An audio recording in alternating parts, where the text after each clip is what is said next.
Welcome to New Sky TV, explosive. Guo Yuxin, stop saying it's just luck. 9 billion views in a year. Numbers don't lie, but they scream. When the astronomical figure of 9 billion appeared in the annual viewing report, when Summer of Fender easily garnered 16 million inches revenue and a high score of 8.7 on Dubbin, and when Tell Me Your Heart swept through the industry, firmly holding on to its 9.6 rating, the entire industry fell silent. This silence contained shock, disbelief, and, most importantly, the speechless silence of those who had casually uttered the word luck, now thoroughly humiliated. We seem always eager to find the easiest explanation for someone else's success, as if simply labeling it luck can dilute that dazzling brilliance, reducing it to our mediocre understanding, thus gaining a pitiful sense of peace.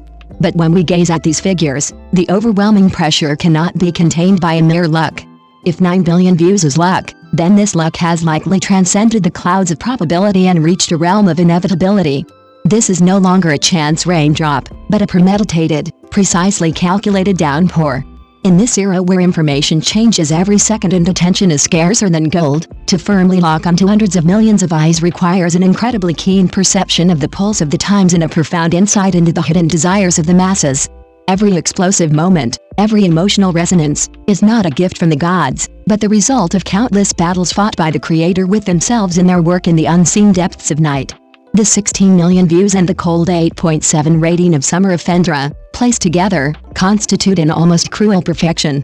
Commerce and art, traffic and reputation, these adversaries, considered by many to be sworn enemies, are transformed in her hands into the most harmonious dance partners, performing a breathtakingly magnificent dance. 16 million votes represent the market's most honest and passionate testimonial, proving the story's robust structure is strong enough to support the vast framework of a commercial empire.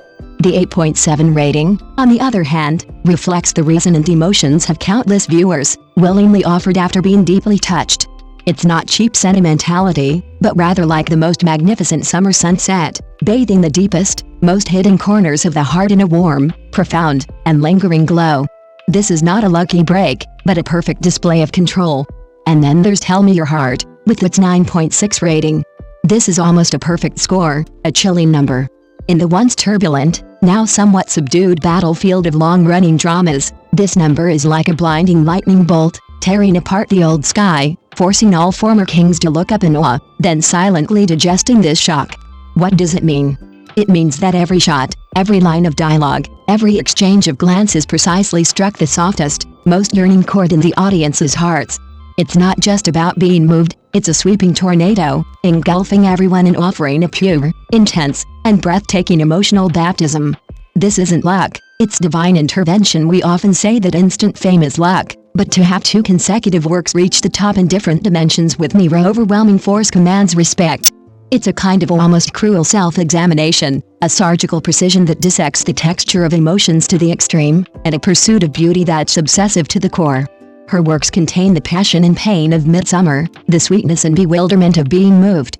These emotions are amplified, purified, and imbued with an almost suffocating realism, compelling us to become immersed and unable to extricate ourselves. So, stop deceiving yourself and saying it's luck. Luck is a fig leaf for the weak, an anesthetic for bystanders. Before Guo Yuxin and her work, please remove the tinted glasses of luck and face this chilling reality. There is a kind of success called well-deserved. There is a kind of talent called unstoppable. When the torrent of 9 billion yuan swept past, what remained was a redefined set of rules and a shining name written with absolute strength. While everyone was still speechless at the 9 billion yuan, still trembling at the 9.6 rating, the quiet, seemingly unnoticed work, with Jin Chang'an, silently surpassed the million collection mark in the post-spring festival silence. 1 million collections. Not the kind of noisy, overwhelming trending topics, not the kind of false prosperity bought with money. It's like the sharpest dagger, precisely piercing the bullseye in the unnoticed darkness, then firmly anchoring itself there, waiting for the gasp of shock when discovered. The most terrifying thing in this world is never a noisy beast, but this silent, unstoppable infiltration. You might think she's just a summer firework, dazzling and then gone, but she uses her millions of silent fans to tell you that her autumn, too, is golden and bountiful.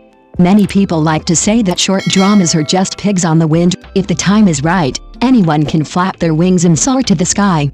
Their sourness, envy, and a kind of petty cleverness in these words, rationalizing their own mediocrity.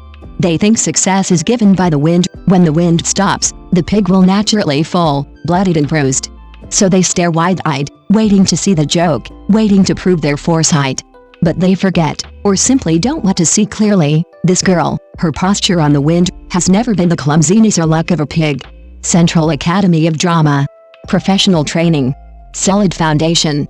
These 4 words, seemingly light, carry immense weight.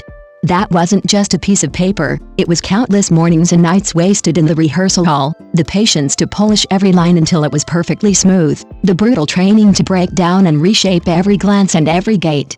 It was about refining an ordinary person's intuition for acting into an almost instinctive muscle memory, a professional competence ingrained in their very bones. So you see, when that so-called opportunity arose, others rushed in frantically, grabbing whatever they could, their faces pleading with fate.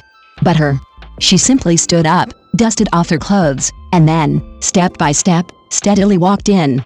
The wind lifted her not because of luck, but because her wings were inherently strong and beautiful enough. This wasn't just standing in the right place at the right time waiting to take flight. This was a complete and utter, dimensional reduction attack. With the rhythm she honed over 4 years at the Central Academy of Drama, she crushed the crude acting of those still relying on exaggerated shouting to grab attention. With her profound understanding of the script, she imbued those originally thin characters with flesh and blood, allowing them to live, love, and suffer for a few minutes, and then letting you, the viewer, also live, love, and suffer for them. This wasn't a competition on one level, it was her elegant and precise demonstration, standing on a higher peak, to the panicked crowd at the foot of the mountain, a near-cruel teaching demonstration. There's a saying in the entertainment industry, don't ask about origins. This sounds bold, as if it's a red carpet paved for all self-taught individuals. But you must understand that the premise of not asking about origins is that you must have something truly impressive to offer, forcing people to shut up and obediently watch your performance. And when you truly possess that quality, people will realize that the origin has already been integrated into the very fabric of every work you create, becoming a unique mark that cannot be imitated or surpassed. In the world of martial arts, origins may not matter, but professionalism will always be revered. Because professionalism is the strongest armor against the test of time. Traffic is fleeting, like duckweed on water. Today's waves push it to the top, tomorrow's waves recede, and it rots in the mud, forgotten. But well-done work is like gold sunk to the bottom. Regardless of the ebb and flow of the tide, it remains there, silent and persistent, radiating its own light. So stop spouting nonsense like she was born with a silver spoon in her mouth. Heaven might grant a stroke of genius once or twice, but it won't be so generous as to pave an entire path strewn with flowers and glory for you and then personally guide you up it. On this path, the 9 billion views are her footprints, the 9.6 rating is her medal, the 16 million box office revenue is her spoils, and the silent millions of favorites are the loyal offerings of countless hearts captured by her. This bowl of rice is too hot, too heavy, and requires a body of steel to hold steady. And she, from beginning to end, has heated it all up, bite by bite, through her own ability. Thank you for watching the video. See you in the next video. Thank you.